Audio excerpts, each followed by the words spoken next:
Welcome back to Law Horse, everyone. The only podcast.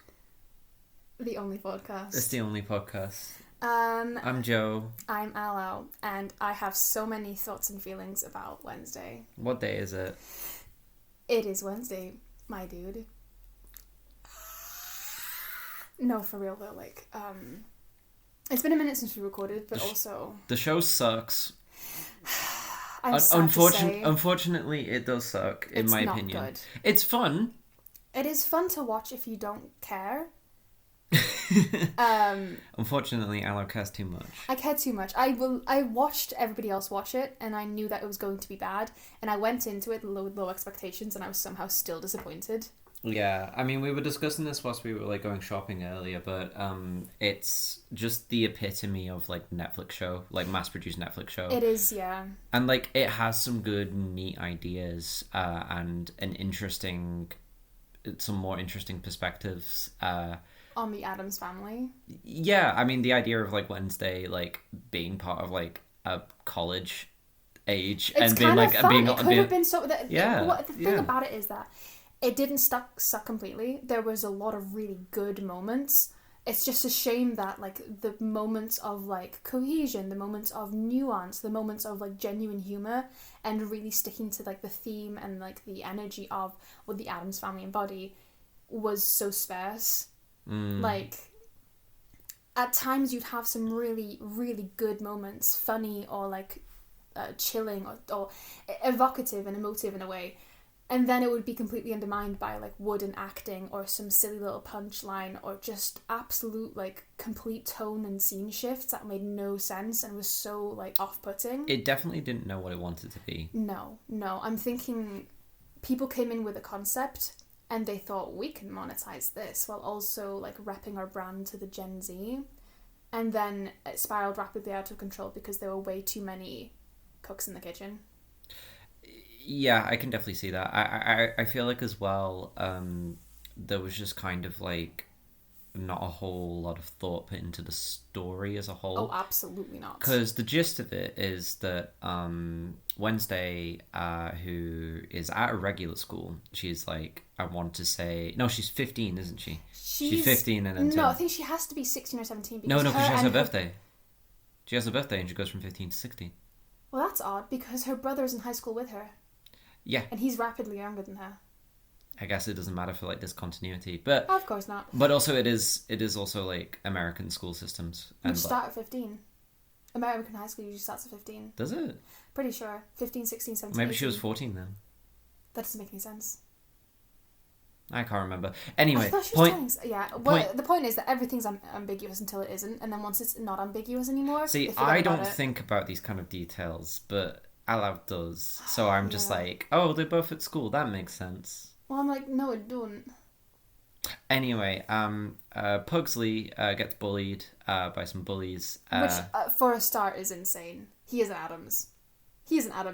Yeah, but why isn't he biting, tearing, killing? But yeah, I feel he would have put a mousetrap in their fucking towel in the locker room and bit their dick off. Something like that. And then Wednesday, understandably being Wednesday, throws piranhas in a pool and it bites his dick off. Yeah, basically. Which is well deserved, honestly, but... Yeah, and then at that point you kind of get it's a very good tonal indicator if this show was good. I was oh, this show's gonna be fun. This show's gonna be this is gonna be Wednesday causing crimes against regular people. first half of the first episode was so good. It was really hitting all the beats. And then, like, the second half, it just got so lost. Because I think it kept introducing other characters, and the acting was very much TikTok, very much wooden. Honestly, it's Riverdale for wannabe goths. Yeah, when you said Riverdale, I was like, oh god, you're right. Because it screams like a teen drama that's been written by not teens. Yeah. And like, it has some good ideas, but it just doesn't land. I mean, so the gist of it, that whole Piranha situation happens. Wednesday gets transferred to another school. She goes to Nevermore Academy for outcasts. And this is like my first sort of like gripe with the series, which is that werewolves, vampires, and other creatures like that just exist. And people know about it. People just know about it's them. Well aware. You have normies and you have outcasts, which one is very American naming, but also I doubt that normies and outcast is the traditional centuries old naming convention that they would have used. I feel like that's very odd, but they just don't.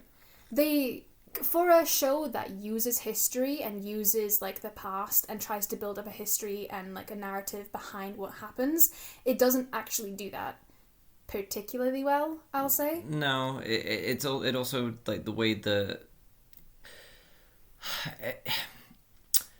it doesn't do it particularly well because like it kind of feels like a bit of a mockery. Like obviously you have the parallels there to like racism and like colonialism is a big. Here is the thing, and especially as a historian, I will say in terms of what this show does. Could I speak? Could I finish my point? I'm sorry, no. Sorry, I got really into it. I'm sorry. Yeah, it's okay. Don't worry. I ADHD. I need to pull in the reins. Yeah. But yeah, no.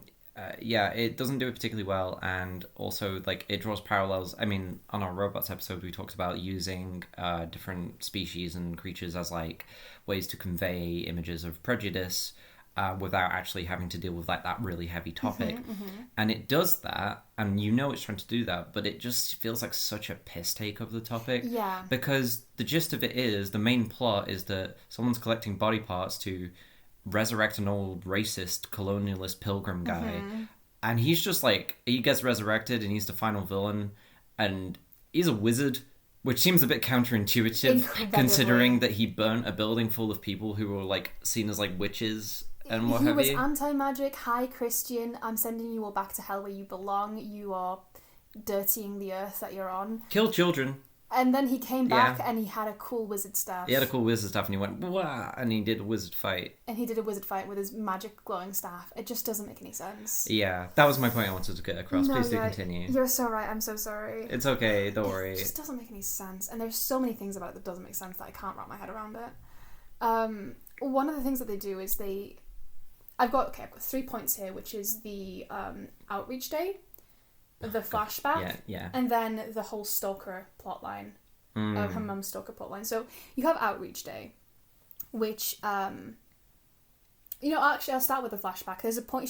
Wednesday has visions in this, which is a very cool thing. I thought it was a very cool. You're a wizard, thing. Harry. You're a wizard, Wednesday, and when you touch things, sometimes you get visions. And I'm like, you know what? That's cool. That's fun. I think it's kind of neat. Yeah. And one of the things she gets a vision flashback to is her ancestor Goody Adams, who is, from what I understand from context clues, like a native like Mexican citizen who was being colonized by the Pilgrims in, I think, Texas, probably because they are in Jericho, which is like, my assumption is that they're in South Texas.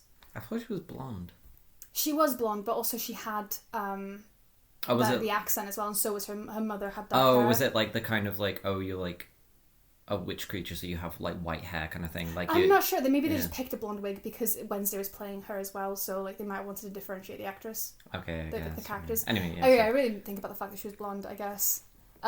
So she has like this whole plot line where she's like connecting spiritually to her ancestor, who watches Mr. Pilgrim chain up all of the outcasts, which is unclear whether or not they're outcasts in the sense that they're magical or outcasts in the sense that they're like minorities or natives. I mean, there were people of colour in there. Yeah, absolutely. It was very much like a combination of like all sorts of prejudiced things happening, chained them to the floor and then burnt the building down. So we watch Wednesday's ancestor watch her own mother burn to death while she escapes as the only survivor, and it's very like harrowing. I thought it was a very like emotional scene to watch. It's a very scene. good scene. Yeah. But that is on Outreach Day, which is the day where all of the outcasts go into the town and they do outreach work where they volunteer at different businesses and stuff, and it's very weird. It's very weird considering the normies of the town are racist towards the outcasts of the school, despite the fact that canonically the outcasts are what keeps the town in business and in money. It's really weird.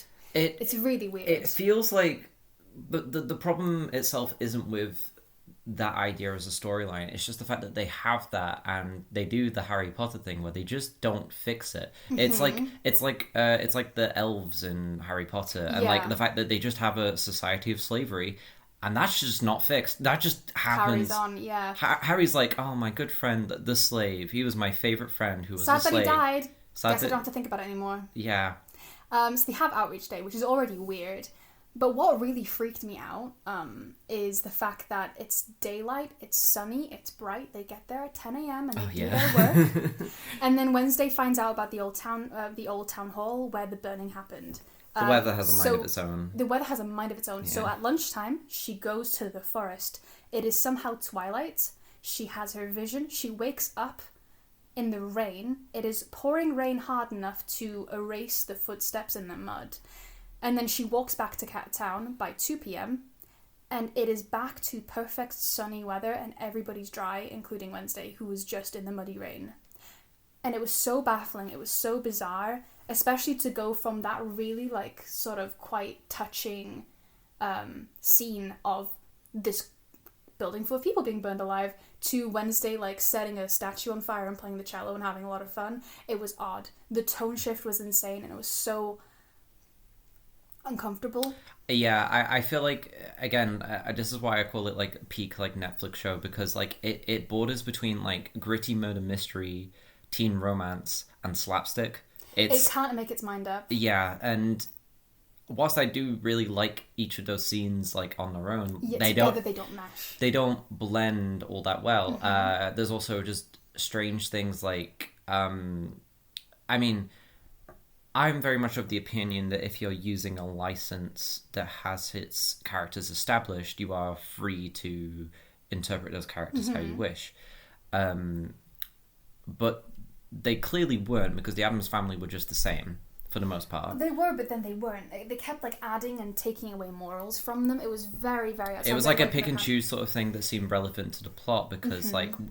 Right, so the main plot between Wednesday and her mother, Morticia, is that she doesn't want to be like her mother, and she feels like her mother's forcing her to be like her which is very strange, because one, we know Morticia would never do that, so like we just kind of think Wednesday's an idiot, and two, why wouldn't you want to be like her? Wednesday literally loves, like, that is the point. The whole thing about the Addams Family is that they love each other. They love each other and they respect each other. I mean, didn't you say that Wednesday literally went as her mother for Halloween? Films, yeah. Yeah, yeah. It doesn't make sense, because one of the things that's really specific about the Addams Family is that they're odd, they're kooky, they're ooky, they're spooky.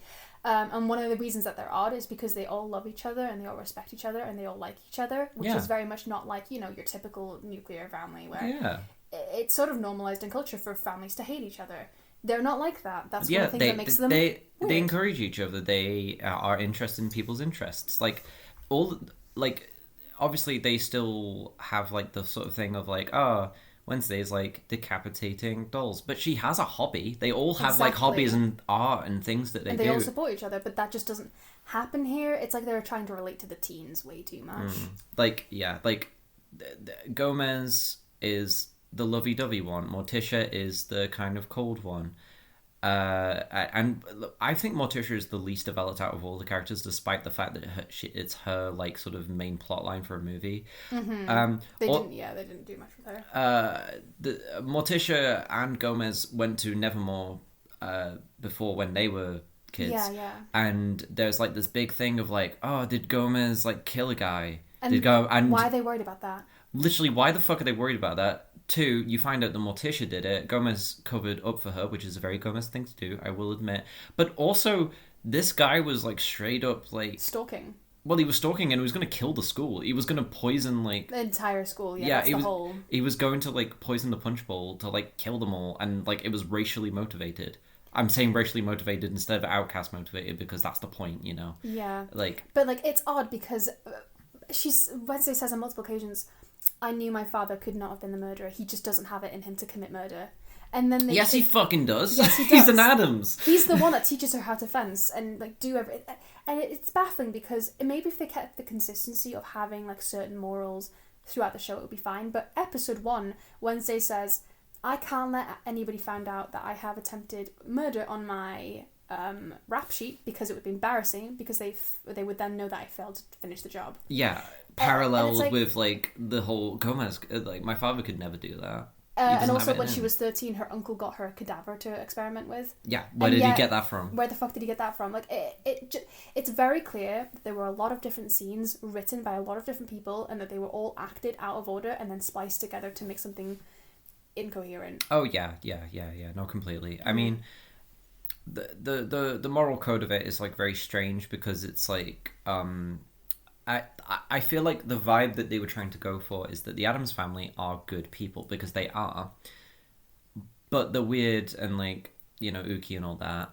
And they will straight up murder a fucker if they do something, you know? Like, they're goth. They're like, goth, of course they'd commit murder. That's what but then they can't let them commit murder because that would be morally corrupting. And we can't have that. It would be sending out a bad message to the children. Yeah, except this wasn't a kid show because literally kids get mauled to death by the fucking Plants vs. Zombies looking motherfucker. The main monster is so badly done. He looks like he's from 2012. He's supposed to be a Hyde, which is a species in this. Yeah, it's a play on Jekyll and Hyde. It's sort of like an alter ego. You turn into a terrible beast and you start rampaging, but it's a very lazy. He's like the murderer, and Wednesday's like, who is this? I've got to figure it out. It's very Nancy Drew. I mean, I don't blame her. That was not bad. I enjoyed the fact that she was doing her murder mystery. Yeah, I mean that's the reason why she ends up wanting to stay in the school. Yeah, because she's doing her murder mystery. It's just a shame that the mystery fucking sucks. Yeah, the mystery does suck because you know beat for beat what's going to happen. Exactly. It's not unpredictable. In fact, I might even call it predictable. Yeah, it's not unpredictable. Incredible. Yeah. But back onto the whole tone deafness of it in the sense of like they're so desperate to make a point without like ruffling any feathers. There's one really like good scene between her and the principal where they're arguing about the nuance and the morality involved in whitewashing and sanitizing history.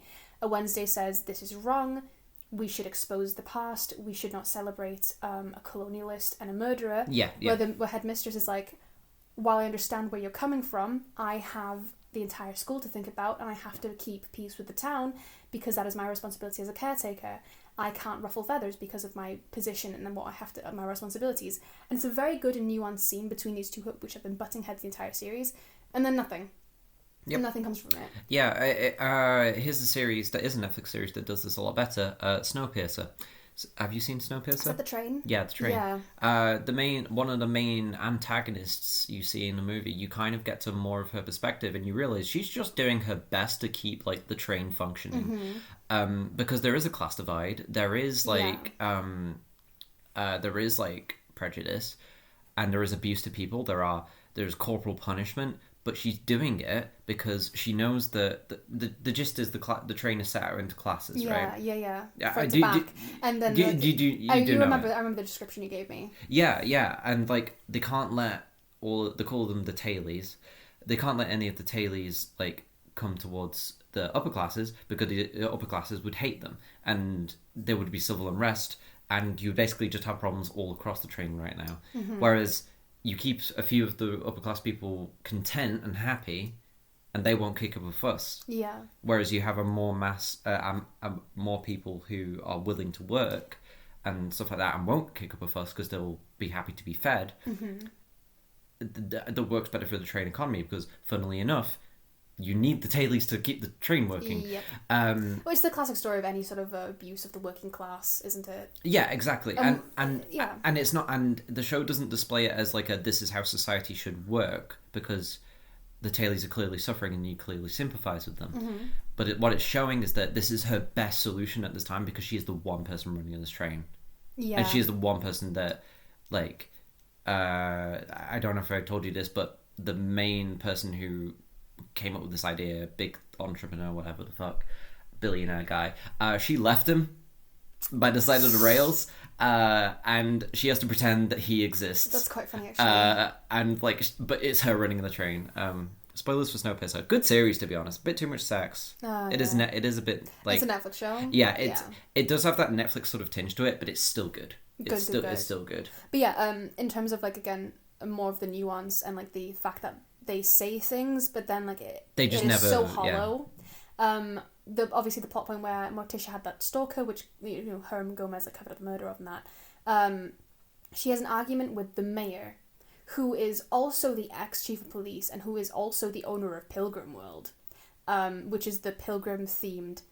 It's not a theme park. It's like a museum. Yeah, it's like a kind of historical reenactment time type of thing. Yeah. So obviously they're butting heads with him because he's the mayor. He's promoting the pilgrims and stuff. He's trying to like keep the history alive to make the money for the economy. And it's all like obviously quite clearly a problem. That's not cool. That's it's capitalistic and politically corrupt. Except what's very important is that this is a black man, and his son is one of the main like embarrassing schoolyard bullies that tries to like fight Wednesday and one of her love interests physically on multiple occasions. It's very embarrassing, and I think it's really interesting that they put a black man in this particular position of multiple instances of power as a major business owner, the mayor, and also the ex-chief of police. And and then Morticia has like this argument with him where she's talking about like her stalker and how she tried to report him, but he was also like a white man in power, and their family like covered it up. And she tells this black man, you would never understand what it's like to not be believed. And it's meant to be like a hot girl feminist moment, but like the context of the situation just falls on deaf ears. It just is toneless. I understand. Yeah, it feels weird. It feels weird. I'm not saying that because you are from one minority, you will understand the struggles of every other minority. Obviously, men of any color cannot understand the struggles of women in the same way, especially if they have their own biases like in them. But like, just the entire setup is odd. It's there's a specific term for it where you have like surface level like diversity within media production, where they sort of throw in characters of color for like display purposes only, and then they do nothing with the nuances. Like the mayor's son then starts up like a minor sort of romance plot with the other antagonist from the school, who is a black woman, and it's just like, or like black girl. They're meant to be teenagers, but they're all clearly adults. Yeah. And it's out of nowhere, and it feels very forced. And it's like, I mean, we'll get onto forced romance because that's like a big theme, and I want to like dedicate time to it. The mayor being black, I don't particularly have an issue with, because like clearly of his background, he would not support the idea of the pilgrims, like, you'd think anyway. Yeah, but also he's but I can understand him doing it for financial reasons. Yeah. And if that was the point, fine, whatever. But it seems like he is genuinely proud of it. He's like hyped for the pilgrims. He's hyped for the pilgrims. Also, like, because he's in power, like, again, Pilgrim World, this weird reenactment place / museum / tour place. He's also the mayor, and he's an ex-chief of police. This man has ties everywhere. If he wanted to, he could just change. Like, just do it. He could change like the culture of the town, like, and be like, oh look, we found out this was the thing, and like it would be rough, sure, but like, I mean, you could. He also seems like, I don't want to call a black man racist, but he seems very against the outcast. He seems very prejudiced, and it just feels weird. It does feel weird. I feel like it's from that thing of like, we don't have racism anymore. We just have racism. We have fake racism. Racism. Which is weird when you choose the idea of the pilgrim as like, and witch hunting and stuff like that, because that was often very racially motivated. Mm-hmm. Especially considering they're in Jericho, where there was definitely colonization of the natives. Yeah. Oh, and the scene where they go to Pilgrim World for the first time, and they have like a historical reenactment, like a woman there who's like in charge of the outcasts who are there for Outreach Day, and she's like, greetings, blah blah blah blah blah, and you might call me the an OC, original colonist, and it's so fucking weird. It was so weird. It was. I actually missed that line. That's really funny. I'm Mary Jane, the OC, original colonist. What? And then it cuts to Wednesday doing a Wednesday bit with like Fudge and German tourists, and like that's spot on. But everything just feels discordant, and you feel like you're being thrown left and right from really god awful writing to small bursts of incredible scenes. Yeah, I mean, it's the fact if you remove Wednesday from the equation, you would think the show was kind of racist. Yeah, like definitely. like genuinely.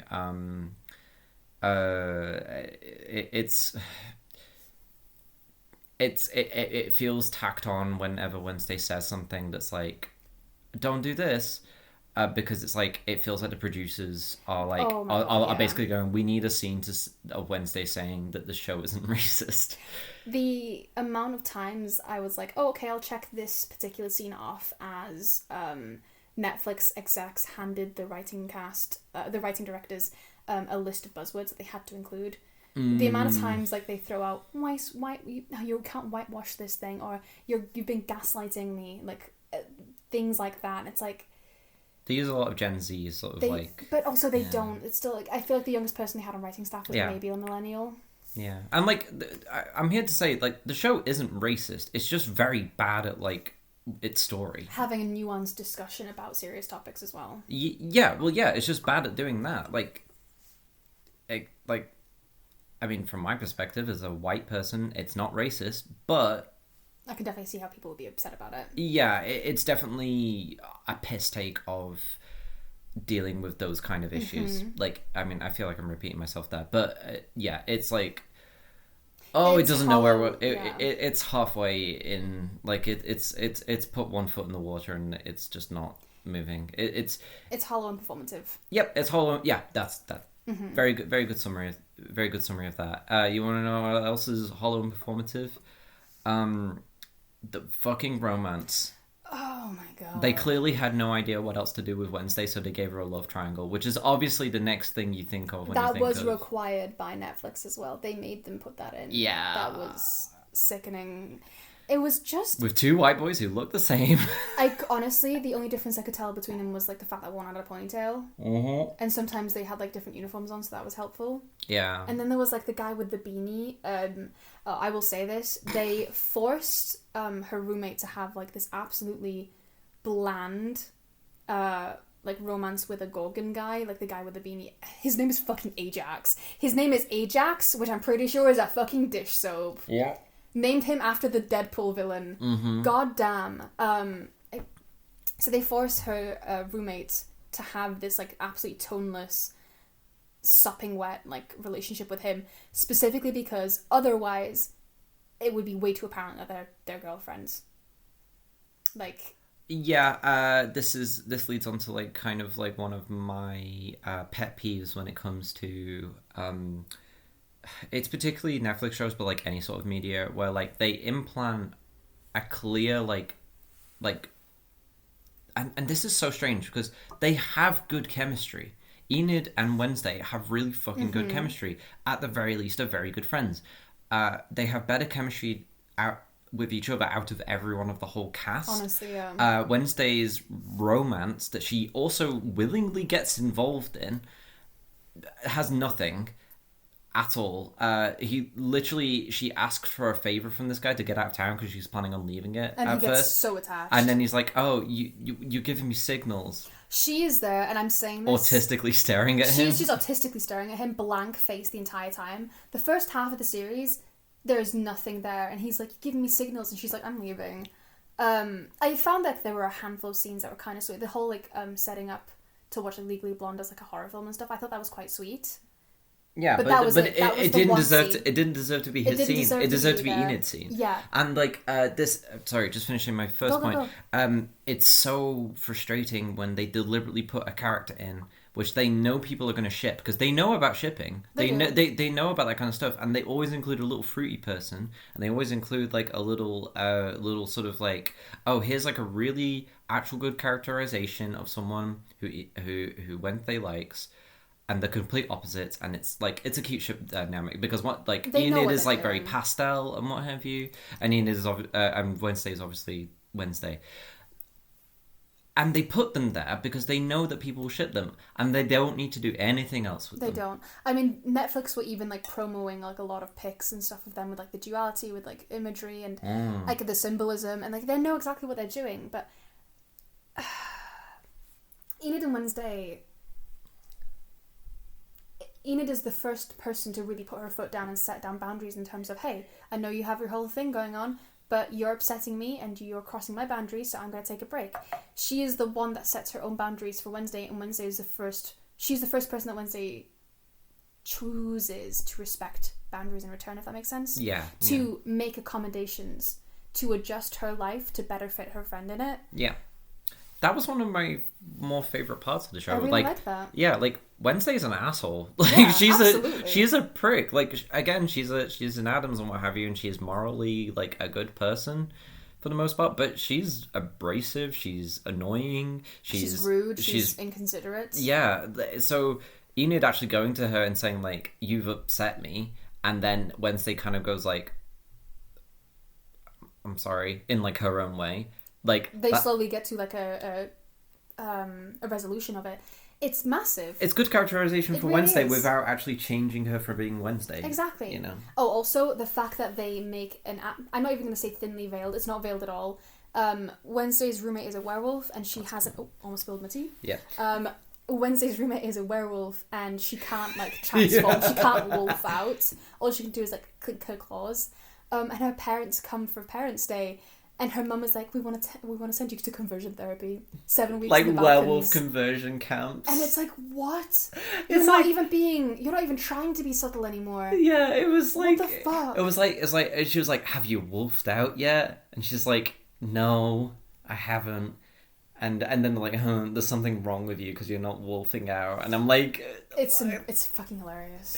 also like I don't know what kind of character they decided to give her dad, but he was just silent the whole I don't time. think he said a single word. No, like he was like sympathetic with Enid, obviously, but like he was like, you know, just silent and just let, Her mum, but try and send her to fucking conversion therapy. which like is a suitable reaction. I feel depending on the character, you know, because some people are like that, It some was people just are odd. kind of pushovers, but it wasn't developed or anything like that. And I feel like they added too many characters. Oh my god, yeah, there was way too much. They added going too on. many characters, so they didn't give them enough time to like develop them For in any sort of considerate way. 8 hours of content, they did not use it wisely. No, because like Enid's dad at the end, I don't even know his fucking name.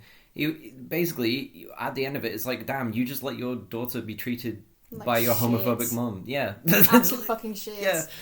Hey, do you want to know another series which has a shit ton of characters and gives each of them the time of day and also the ability to develop them I in a would way love that to hear about this series. Tell me more. it's Andor. Yes. That has so many characters, and they give every single one their moment, their development, their characterization. Oh, Andor is fantastic.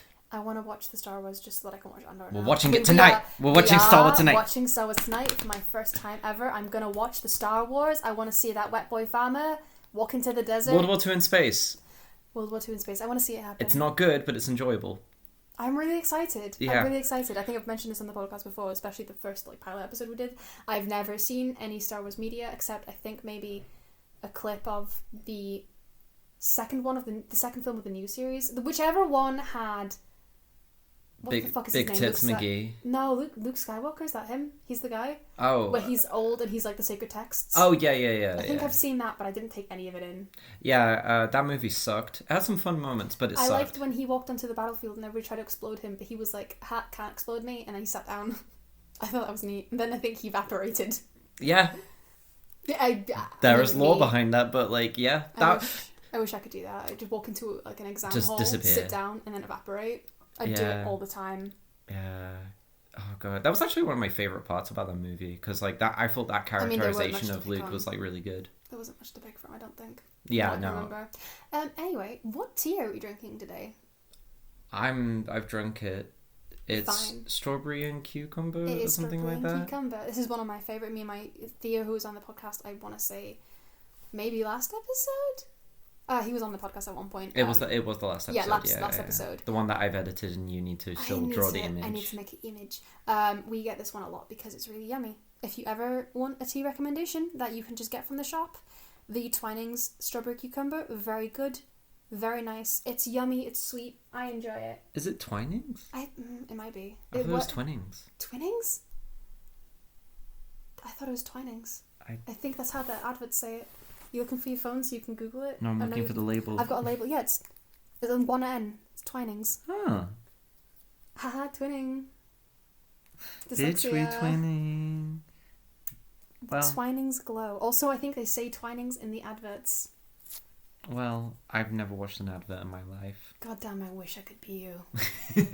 Oh, I wish. I wish I could be free. As much as I hate to say it, I think that's like everything we kind of that I wanted to talk about with Wednesday. Do you know what? We've got a lot of time. We've got some time we're left. like half an hour in, and we've just shit exploded through our mouths. It's just that's exactly what they did with the show.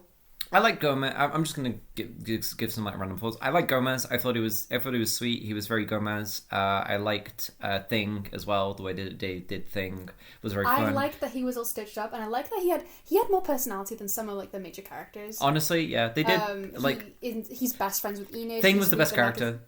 Thing is the best and true unproblematic fave. He's running around. He's getting his nails done. He's getting moisturized. He reads magazines for fun. He's also kind of like the person. The hand that sort of like convinces like Wednesday to like not be a bitch, because it's like you can't do that to your friend. What the fuck? And like at first like Thing is sort of like taken there to like spy on Wednesday. Wednesday finds out like immediately and is like, you're under my service now, but really he's there to be like a family figure. Yeah. He's there to be a family figure to like Speaking of Thing, I've found I was live texting Theo all of my thoughts while I was watching this because I watched most of it in one night, so I've got everything here.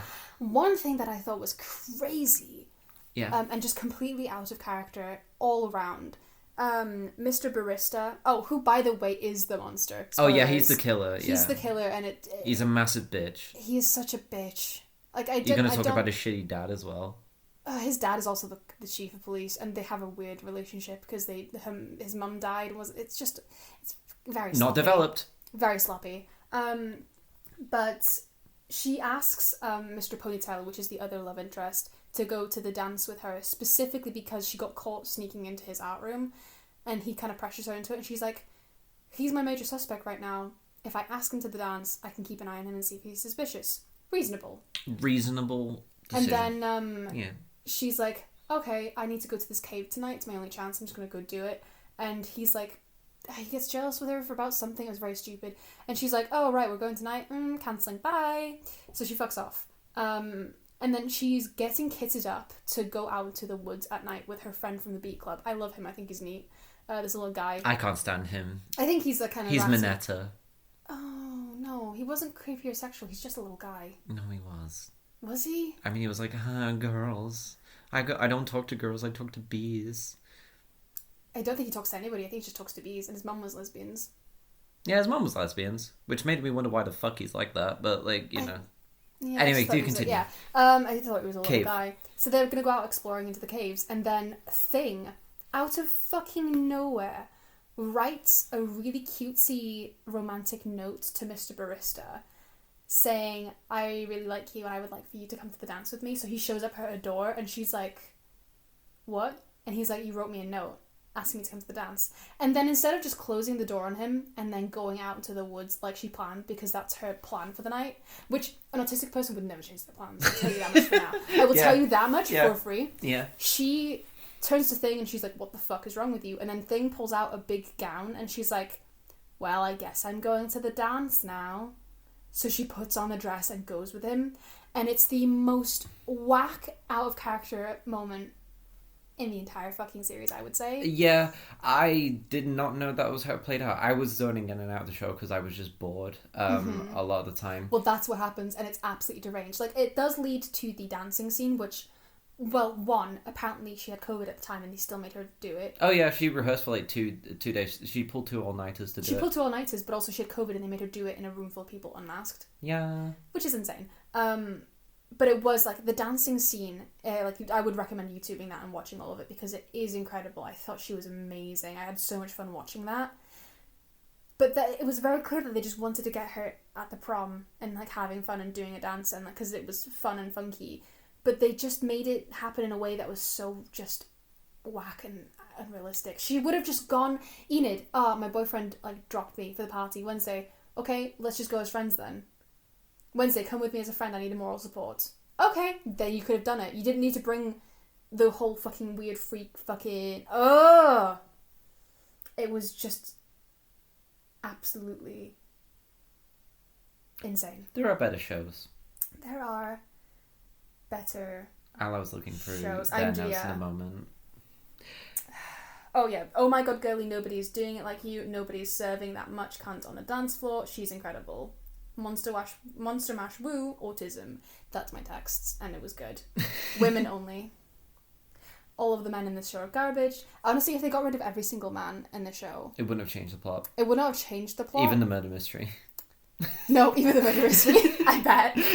But like, it would have just been better. And I think, honestly, and from the bottom of my heart, if there was a love triangle between Enid, her best friend and roommate, and Bianca, her rival in the school. Oh, the Siren Girl? Yes, it would have been much better. Yeah, like the men there clearly just didn't need to be there. And also, I find it very funny how even the actors who played these guys were like, oh, I thought like Enid and like Wednesday should have got together. Like they've like talked about like, yeah, they had the most chemistry and what have you. Like, these guys are just like...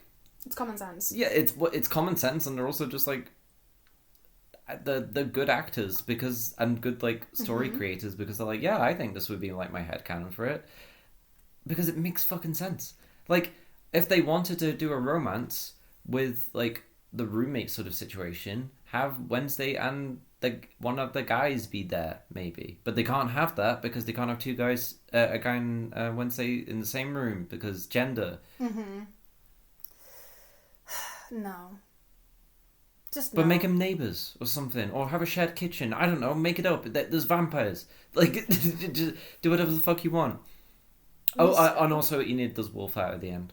Oh yeah, so this whole time, Mr. Hyde, Mr. Barista has been terrorising the town and murdering people left, right and centre, but all it took to take him down was one pissed off werewolf at the very end. One gay fucking werewolf. One lesbian. With highlights in her fur, which was very good. With highlights in her fur. Yeah. And that's it, that took him out. And... like, just let her loose episode 1. This would not have happened at all. Mr. Ponytail, which is like the one that works, that he is a guy in the school and he's the other love interest. He's garbage. He's Bianca's ex. He is a piece of actual shit. Like, I hate him more than the Monster Man. He breaks up with Bianca, who is a siren, because he can't trust her because she could be like roofing him with her siren song, even though she has a necklace on. And he's like, well, I can't trust my emotions around you. And she's like, well, I can't trust your emotions around me either because it's a very complex... And it could have been nuanced and complex. But all he does is walk up to her and say, use your siren song on me. I want to forget about Wednesday. What a cunt. Honestly, just... There was not a single man in this show, bar Gomez, who wasn't absolute garbage. There really wasn't. Yeah, and Pugsley, but then again, Pugsley wasn't the character and also a child. Pugsley barely got any screen time. They made him very, very soft and squishy and crying, which was odd. See, I've actually not... No, I've definitely seen them, but it's been like so long and like they weren't like a core memory for me, so I don't remember what Pugsley was like. I know he's weird, obviously, but like... He's a little bit like softer than Wednesday, but that seems to be more a matter of naivety. In like the original films. Yeah. That seems to be more like naivety than anything else, because he is the younger brother, but he's still there trying to drop the bowling ball on their baby brother, you know? Like, they're both out to commit crimes and do murder because they're little guys. What else are you meant to do? Yeah, I mean, their siblings around about the same age. It makes sense. I guess I kind of like the fact that eventually Wednesday and her mum reconciled, but that's kind of it. Yeah. There was I didn't get the point of that whole There was- plot line, there but was a like point there for them to at be least fighting it in the ended first place. well. Yeah, yeah. yeah, like I guess. mm. Well, Oh, werewolf roommate knitted her a snood, which was really cute. that was cute. And that she was yeah. wearing it was also very cute. It, Lesbians. it's like it's peak like content for fan fiction, and that's about it. Yeah. Yeah. Mr. Ponytail broke into her room while she was like out Oh yeah. with like the Monster Hunter gang. Gwendolyn Christie was in it, and she's hot. Who the fuck is Gwendolyn Christie? The tall woman. Oh, the headmistress, yeah. Yeah. I liked how tall she was. Yeah, she's fucking huge. She's 6'3". Icon. Oh, the original Wednesday Addams from the films was also there. And she was the main villain, which And I did she like. was the main villain, yeah, which was pretty good. But I will say it was slightly underwhelming. The finale was so underwhelming because they hyped it up so much. And then it turns out that the original Wednesday is the descendant of Mr. fucking Cracker Barrel Pilgrim. And she's the one trying to resurrect him with magic, despite the fact that magic is unpure and evil. And then she's like, I have resurrected you, my ancestor. And he's like, fuck off, wench. Yeah, and he was like, fuck off, woman. Disgusting woman. Get off. Get out. And Disintegrate you. and then she says something along the lines of like, wow, I guess you can't be that woke or something like that. I can't my remember. God, it was something embarrassing. It was something like, I guess, never meet your heroes. And it's like, what? Yeah, I was like, what did you expect? And then Mr. Cracker Barrel Pilgrim, like, oh my God, Mr. Cracker Barrel Pilgrim is attacking Wednesday in the courtyard. And then Mr. Ponytail shows up with a bow and arrow for no reason and tries to shoot Mr. Cracker Barrel Pilgrim. He did archery before, I guess, but it was like one scene. He wasn't doing very well at it. No. He was hitting the outside of the targets. And Mr. Pilgrim catches the arrow and then stabs Wednesday with the arrow. And then eventually they kill him. Somehow.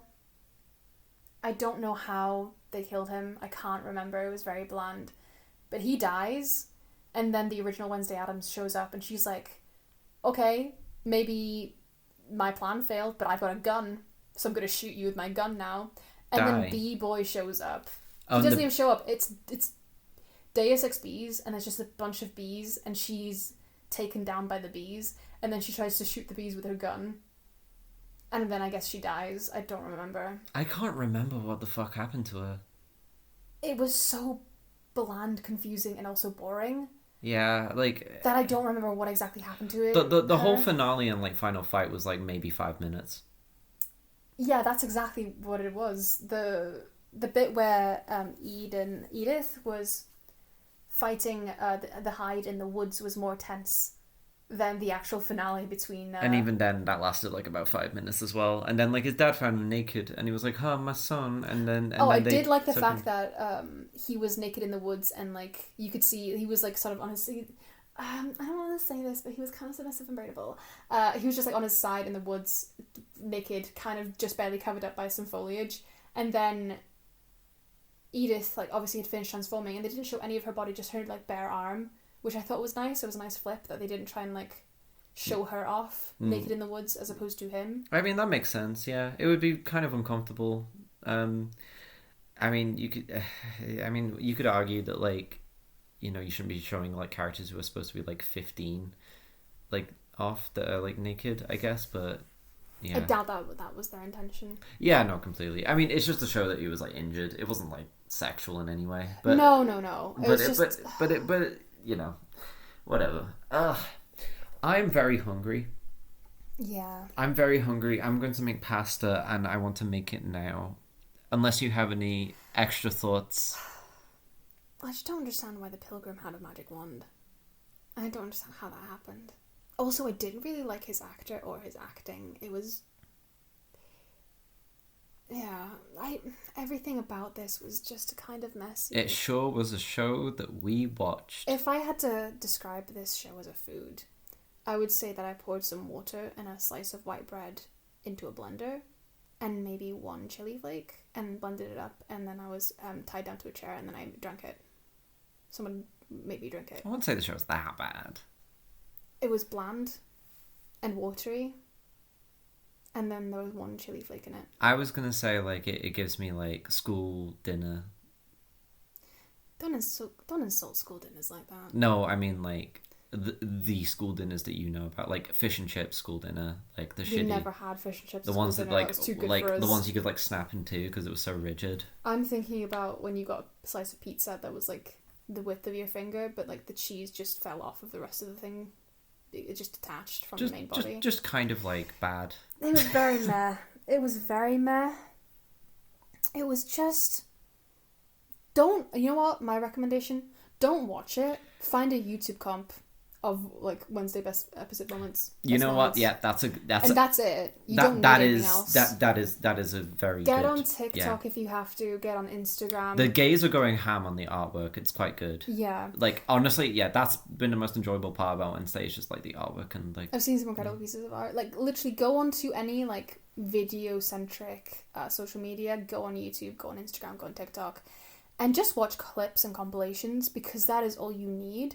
They are really out there putting the best there for you. Do that. Don't watch it. Dislike it in the fucking Netflix section. I don't want to see a sequel. I don't want season 2. We're probably going to get one, but I don't want it. I'll watch it if it comes out, but I don't want to. I will. I like how we always end these with a monologue of you just going like off the shits. Don't ever... You should see my essays, honestly. I think that women are hot, and there's some hot women in it. So if you want to see that, then go for it. Also, Gwendolyn Christie has been reblogging Morticia X, her character art. I thought that was quite... Yeah, I've seen that. Not reblogging, really she doesn't have a Tumblr. Could you fucking imagine? Could you fucking imagine? If she does, that's great. Iconic. Anyway... she was Tumblr user pizza. Don't... Cite the ancient X at you. I'm going to end the episode there. I'm mostly because I'm hungry.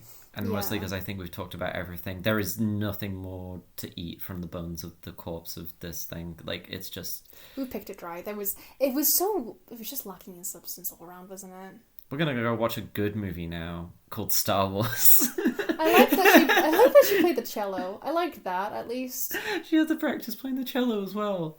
Poor girl. She really put her heart and soul Honestly, into this poor Jenna performance. Ortega.